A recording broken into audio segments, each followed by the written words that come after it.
इस वीडियो में आज हम सीखेंगे प्रेजेंट इंडेफिनिट टेंस के हिंदी वाक्यों को अंग्रेजी में ट्रांसलेट करने के नियम। इससे पहले हम आपको बता दें इसकी पहचान क्या होती है।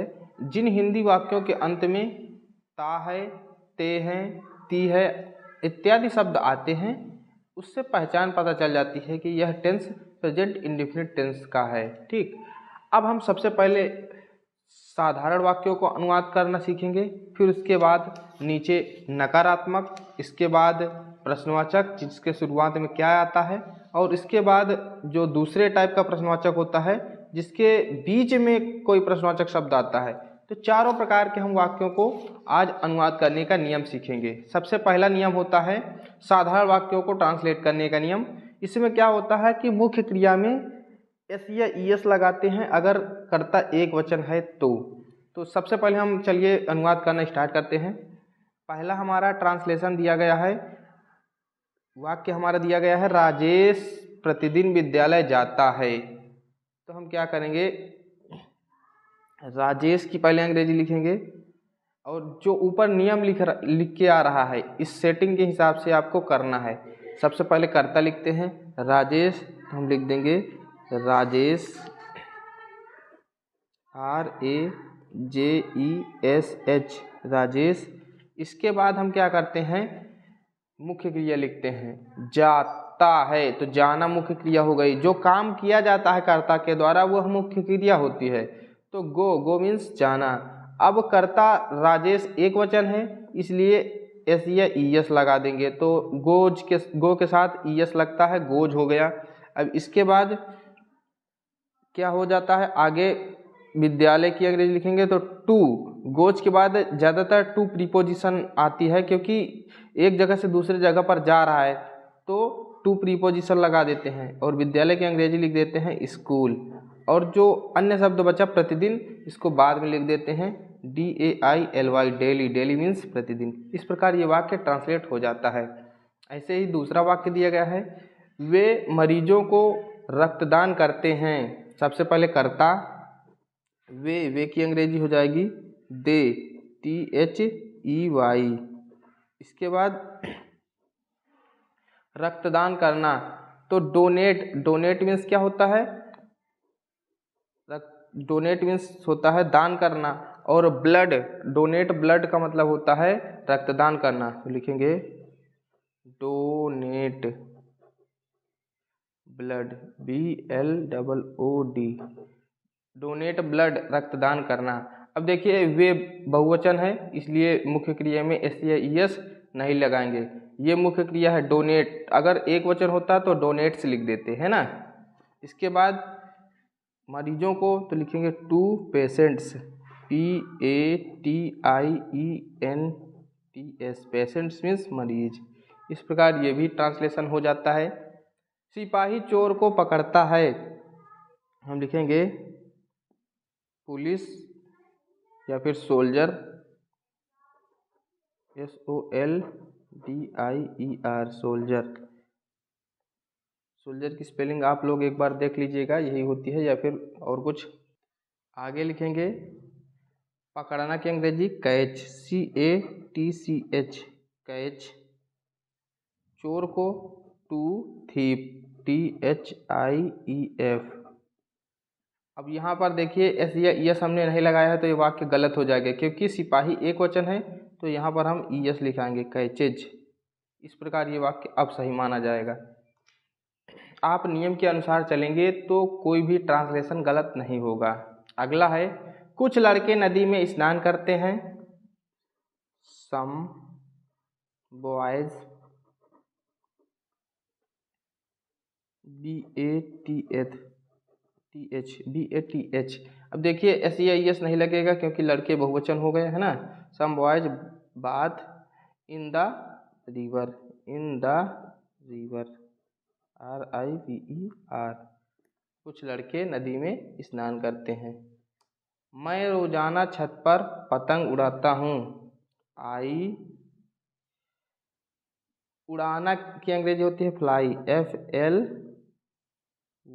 अब एस या ईएस क्यों नहीं लगेगा यहाँ, क्योंकि मैं को बहुवचन में लिखा जाता है। देखिए मैं को हम पास्ट टेंस में एक वचन का दर्जा देते हैं, पास्ट कंटिन्यूअस में। अन्य सभी जगहों पर मैं शब्द को बहुवचन का दर्जा दिया जाता है। आई फ्लाई काइट, KITE।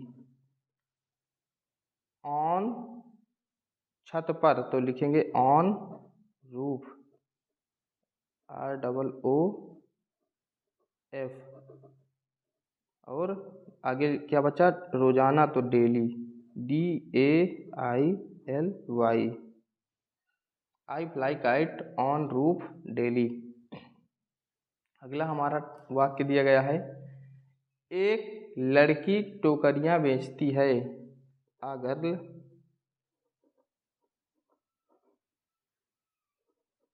सेल्स। देखिए SELL सेल मीन्स बेचना, और S लग जाएगा क्योंकि कर्ता एक वचन है ना। क्या लिखेंगे, बास्केट, BASKETS। यस, इसमें भी S लगेगा। ये मुख्य क्रिया नहीं है, ये बहुवचन बनाने के लिए किया गया है S, टोकरियां, है ना। तो इसमें S इसलिए लगा है क्योंकि टोकरियों की जब हम अंग्रेजी लिखेंगे तो बहुवचन में S लग जाता है। बंदर पेड़ पर चढ़ता है, लिखेंगे the monkey, MONKEY। Climb, CLIMB, और S लग जाएगा क्योंकि एक बंदर है। क्लाइम्स एट ट्री, पेड़ पर तो एट ट्री, ये इसकी अंग्रेजी हो जाएगी। अगला है, चपरासी घंटी बजाता है, तो लिखेंगे द प्यून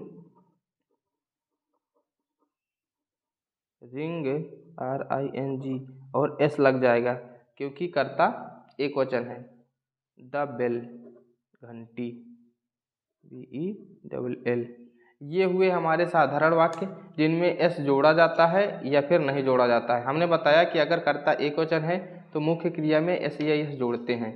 अब हम करेंगे जिनमें सहायक क्रिया डू या डज लगता है। देखिए सहायक क्रिया डू या डज कब से स्टार्ट होता है, निगेटिव या फिर इंट्रोगेटिव में ही डू या डज लगता है। साधारण वाक्यों में मुख्य क्रिया में S या ES लगता है, और यहाँ पर वो क्या कहते हैं, हेल्पिंग वर्ब का प्रयोग नहीं किया जाता। अब हम हेल्पिंग वर्ब का प्रयोग करना सीखेंगे। लड़के सड़क पर नहीं खेलते हैं, तो यहाँ पर हेल्पिंग वर्ब लगेगी। देखिए इसके लिए अलग रूल ऊपर लिख के आ रहा होगा। पहले लिखेंगे हम कर्ता, तो बॉयज डू। अब डू के बाद क्या लिखेंगे, नॉट। क्यों, क्योंकि कर्ता वो वाक्य कैसा है, निगेटिव है, नकारात्मक है। बॉयज डू नॉट खेलना, ये हो गई मुख्य क्रिया, तो खेलना की अंग्रेजी होती है play, PLAY, play on road, on the road. ये हमारा ट्रांसलेशन हो जाता है। द, यहाँ पर द लगा सकते हैं आप जब इस तरह लिखा जाता है, जैसे the peon, the boys, the monkey, है ना। तो the boys do not play on the road. Radha अपना पाठ याद नहीं करती है, राधा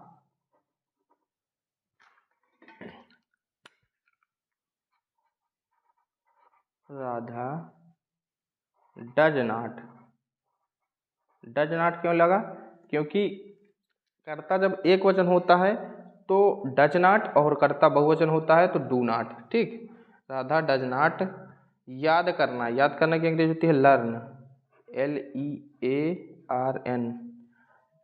डज नॉट लर्न अपना पाठ की अंग्रेजी हो जाती है हर लेसन। अगर लड़का होता तो हिज लेसन, और लड़की है तो अपना शब्द की लड़की के लिए अंग्रेजी होती है हर, और लेसन LESSON। मेरे दोस्त मुझे पत्र नहीं लिखते हैं, my friends, FRIENDS do not write letter, LETTER। Letters बहुत सारे पत्र हैं तो S लग जाएगा। My friends do not write letters. अगला हमारा वाक्य है, मैं उसे नहीं जानता हूँ। I do not. अब जानना की अंग्रेजी होती है नो, KNOW। और ये नो क्या होता है, NO नो मीन्स नहीं होता है, और KNOW नो मीन्स जानना। आई डू नॉट नो, और उसे की अंग्रेजी होती है हिम। इस प्रकार जो है ये निगेटिव वाक्यों को ट्रांसलेट किया जाता है। अब हम सीखते हैं जो प्रश्नवाचक वाक्य होते हैं। जैसे ये दिया गया है, क्या तुम रोजाना दिल्ली जाते हो। और एक टाइप और होता है जिसके बीच में प्रश्नवाचक वाक्य शब्द आता है, तुम कहाँ रहते हो। तो देखिए इसमें बीच में आया है और इनमें शुरुआत में आया है, तो इनको भी ट्रांसलेट करना सीखते हैं। क्या तुम रोजाना दिल्ली जाते हो। तो सबसे पहले हम डू या डज से स्टार्ट करेंगे। तो कर्ता के अनुसार आ जाएगा यहाँ पर डू, यू, और मुख्य क्रिया go to Delhi, DELHI। Do you go to Delhi रोजाना की अंग्रेजी होती है डेली। और ये प्रश्नवाचक चिन्ह लगाना बिल्कुल भी ना भूलें। अगला हमारा वाक्य दिया गया है, क्या विद्यार्थी कक्षा में शोर मचाते हैं। बहुत सारे विद्यार्थी हैं, तो लिखेंगे do the students, STUDENTS, do the students make a noise, make a noise. Make a noise का मतलब होता है शोर मचाना। Do the students make a noise कक्षा में, in the class, in the class.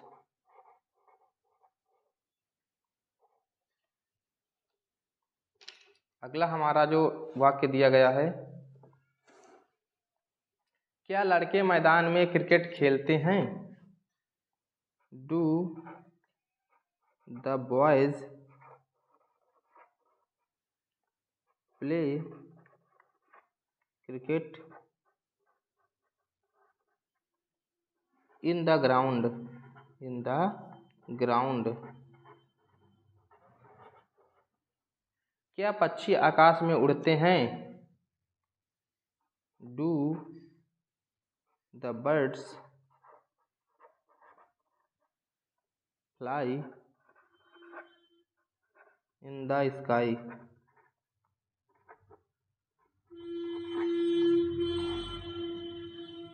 क्या सुनार अंगूठी बनाता है। यहाँ पर डज लग जाएगा क्योंकि सुनार एक है ना। Does the gold Smith, gold Smith, SMITH, gold Smith means होता है सुनार। Make ring, make ring, RING। क्या आप स्मार्ट वॉच खरीदना चाहते हो। देखिए इसमें दो क्रियाएं आ गई हैं, चाहते हो और खरीदना। जब दो इस प्रकार से आ जाती हैं मुख्य क्रियाएं या फिर क्रिया, तो हम क्या करते हैं, लास्ट वाली जो मुख्य क्रिया है उसको पहले लिखते हैं वाक्य के अनुसार। तो लिखेंगे डू यू वांट, WANT, क्या तुम चाहते हो। ये अंग्रेजी हो गई। डू यू वांट मतलब क्या तुम चाहते हो। टू बाई खरीदना, तो टू को मिला के फिर उसके बाद दूसरी वर्ब लिख देते हैं बाई, बाई मीन्स खरीदना। स्मार्ट वॉच, SMART,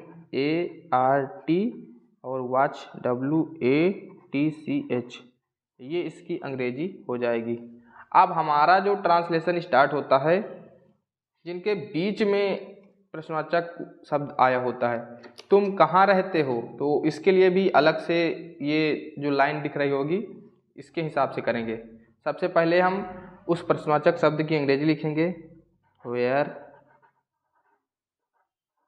इसके बाद सहायक क्रिया डू, फिर कर्ता यू, और रहना, रहना की अंग्रेजी होती है लिव, LIVE, और इसके बाद प्रश्नवाचक चिन्ह। तुमको कौन पढ़ाता है। तुमको कौन पढ़ाता है? तो लिखेंगे who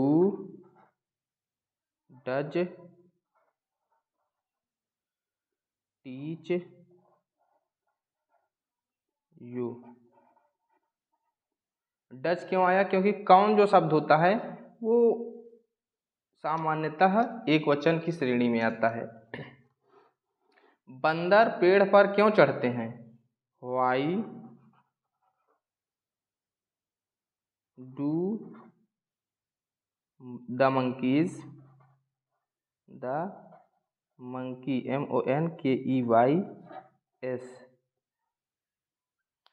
Why do the monkeys climb climb at tree? ये लड़के स्कूल कब जाते हैं? ये लड़के की अंग्रेजी होती है these boys BOYS। तो देखिए हमने यहाँ पर गलत लिख दिया है। हमें क्या पहले लिखना चाहिए था? हमें पहले लिखना है प्रश्नवाचक शब्द की अंग्रेजी when WHEN when, और इसके बाद सहायक क्रिया डू या डज, तो डू लिख जाएगा when do these boys, और इसके बाद मुख्य क्रिया। अगर आप नियम के अनुसार करेंगे तो कभी भी ट्रांसलेशन गलत नहीं होगा, है ना। हमने नियम के अनुसार नहीं किया तो ये गलत हो जा रहा था। तो आपको इस नियम को जरूर याद रखना है जो जोड़ने वाली सेटिंग होती है, ठीक। When do these boys go to school, ये हमारा ट्रांसलेशन हो जाएगा। अगला हमारा ट्रांसलेशन है तुम कौन सी कक्षा में पढ़ते हो? कौन सी कक्षा में, ये पूरी अंग्रेजी एक साथ लिखेंगे पहले हम। ये पूरा प्रश्नवाचक शब्द जो बीच में आया है कौन सी कक्षा में, कौन सी कक्षा में एक साथ हम लिखेंगे इन व्हिच क्लास।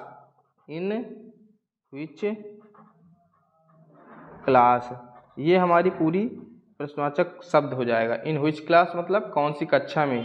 अब इसके बाद सहायक क्रिया डू, और इसके बाद कर्ता यू, और पढ़ना की अंग्रेजी read READ। In which class do you read, ये इसका अनुवाद हो जाएगा तुम कौन सी कक्षा में पढ़ते हो। In which class do you read. सूरज कब निकलता है, इसका ट्रांसलेशन आपको कमेंट बॉक्स में बताना है। बहुत ही सरल है। आप लोग अगर इस वीडियो से कुछ सीखे होंगे तो इसका अनुवाद आप कर लेंगे और कमेंट में ज़रूर बताएंगे।